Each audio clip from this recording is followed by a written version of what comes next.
Despite it being a game with many mysteries, one of Minecraft's biggest is certainly discovering who is Steve. What is his story? Where did he came from? And although some theories say he was a zombie, this still doesn't say much about him nor his personality. He's a complete unknown, with an enormous narrative void.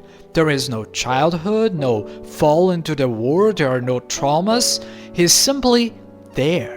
A man alone in a world that was equally already there with him, full of ruins, buried temples, abandoned fortresses, and forgotten cities. The mystery then is not only what happened, but also why does he remain there? Steve doesn't ask, doesn't speak, he doesn't react emotionally. He exists and continues to exist. It's not as if I'm saying he needs to end his own life.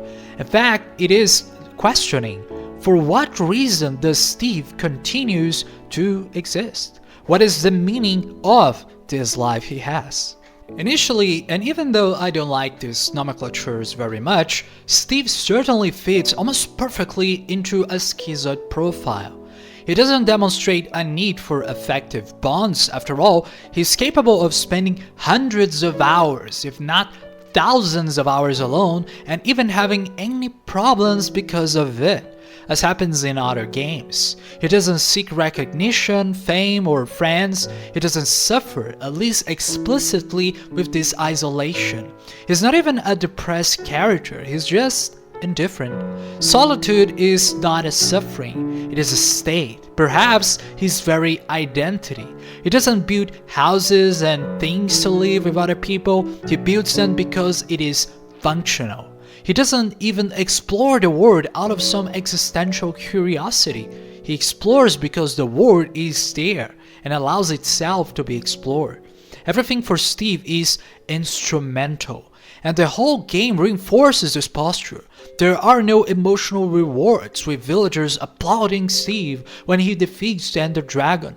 Probably no one even knows about it. Steve just shows up at his house on a Monday, breaks everything there, doesn't give any explanation, kills the guy, and then leaves. I would even say that Steve might even border on psychopathy, but as he's so nice with villagers, that's impossible. According to Personality Database, Steve is an ISTP, meaning he uses dominant TI or introverted thinking and likes to test the cause and effect of things that appear in his head. Followed by auxiliary SE or extroverted sensing, he always tries to put these ideas his head created out into execution, in mining, in combat, in construction. Steve always creates his outlandish things in a practical way, and not just abstractly as INTPs tend to do. But what we see most here is an apparent lack of FE, or inferior extroverted feeling, his shadow. For while Steve is totally absorbed in his internal thoughts, he seems to completely neglect expressing his emotions externally, outwardly. What does he feel? What are his likes and dislikes? What are his desires? These are things that are never explicit, never said or expressed. Steve is self-contained, or at least that's how it seems. Because even though he seems alone from the player's perspective, there is always a player with Steve, isn't there? And in Jungian theory, the healthiest types are always those who use their shadow function to their advantage. They admit these negative sides and incorporate them in their lives in some way. What do I mean? I mean that if Minecraft is such a famous game and Steve seems to have such a good life, is it really true that there is no socialization on his part? What I mean is that when we look not at Steve as a character within the game, but when we look at the game with the character Steve, we see that Steve's supposed solitude is never real. There is always someone in his actions. In fact, an entire community for one of the best-selling and most famous games of all time. Is Steve really alone? Even in separate worlds, there are millions of players connected by forums, videos on the internet, mods, servers, and even fanfics.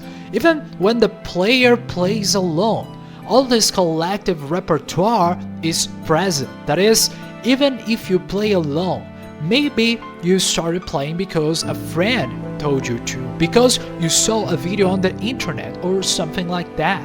The motivations are always external and social. And Steve, on the other hand, is always there willing to help us connect with these people. Even if he doesn't have a defined story, the stories that matter most are always the ones we make with him. With Steve, in the thousands of hours we play, literally with him.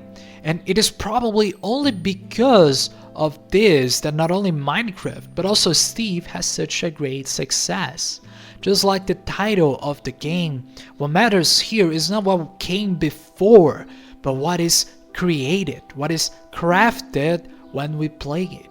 Therefore, Steve is never truly alone, as long as I or you are with him. And that's it. If you want to see another video about the power of friendship, just watch the Cloud Obscure Expedition 33 video I made a few days ago. My name is Joel Caesar. Like, comment, and share, and I'll see you in the next video. Bye bye.